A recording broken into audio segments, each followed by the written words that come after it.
Kenapa kita diajarkan untuk takut kolesterol?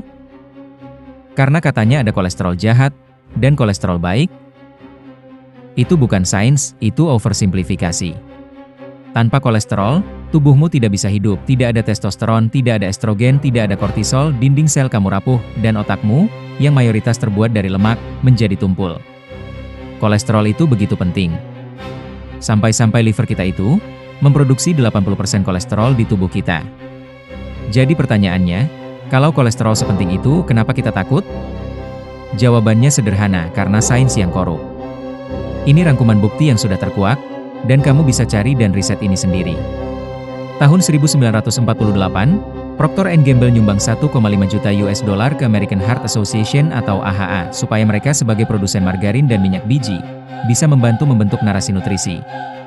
1950-an, Ansel Keys memanipulasi data riset Seven Country Studies miliknya, supaya kolesterol dan lemak kelihatan jahat. Padahal koleganya, kayak John Yatkin, Yerusalmi dan Hilbo, langsung merilis studi, yang menunjukkan bahwa data Ansel Keys ngawur. Bahkan Ansel Keys diolok-olok koleganya waktu itu. Tapi entah bagaimana caranya, studi Ansel Keys malah yang dipakai oleh AHA. Well, mungkin karena tahun 1960-an ini juga, Ansel Keys sudah duduk di komite AHA, karena di tahun 1961, AHA mulai kampanye anti lemak besar-besaran. Menyebut kalau kolesterol tinggi, sebagai penyebab utama serangan jantung. Dan panduannya dibantu dirancang, dan didorong langsung oleh Keys. Dan of course, panduan itu menyebar. Karena mayoritas dunia, menggunakan panduan dari Barat.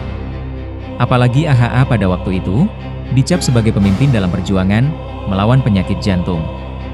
Tentunya termasuk negara kita Indonesia. Disinilah, titik low fat dan karbohidrat itu, menjadi panduan nutrisi yang sehat.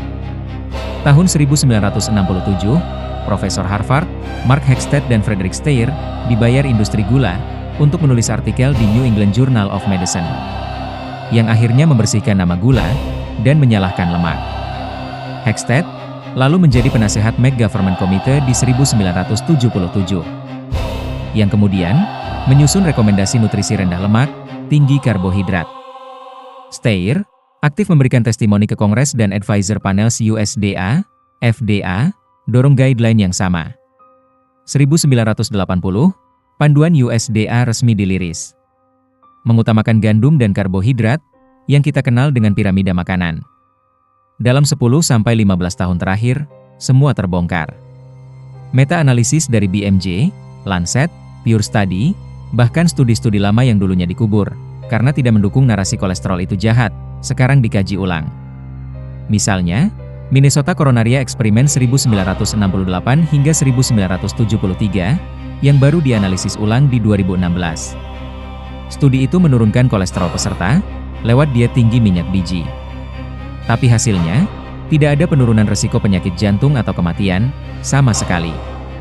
Padahal teori zaman itu menyebutkan, seharusnya turun drastis.